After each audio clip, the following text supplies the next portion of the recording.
Le timing est bien choisi. Tout comme les acteurs d'une grotesque cabale contre le Mali sur fond de campagne médiatique à laquelle nous assistons depuis plusieurs jours. Le moment choisi est savamment calculé. Il intervient au moment où se tient à New York la session annuelle de l'Organisation des Nations Unies. Et lors de cette session, le Mali évoquera sans doute sa plainte déposée sur la table du Conseil de sécurité contre la France d'Emmanuel Macron. Et des preuves du terrorisme d'État français au nord du Mali seront exhibées à la face du monde.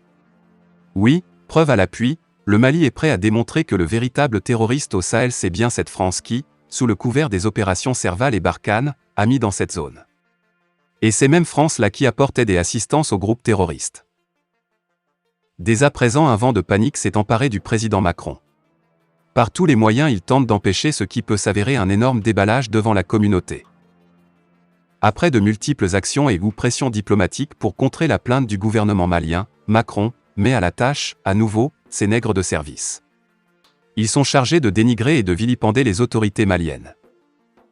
Tour à tour, les présidents Imbalo de la Guinée-Bissau et Bazoum, encore lui, sont envoyés devant des médias français. Dans ce cirque, ils ont visiblement reçu comme consigne de charger le Mali. Les questions sont à la fois choisies et orientées. Alors, naturellement, les réponses se suivent comme dans un refrain, et sont identiques. Les deux pantins à la solde d'un et même maître ont été bien préparés à avoir le même avis sur l'affaire des mercenaires ivoiriens incarcérés à Bamako. Le parti pris est flagrant, là où Imbalo et Bazoum auraient dû, par sagesse, tenir des propos apaisants.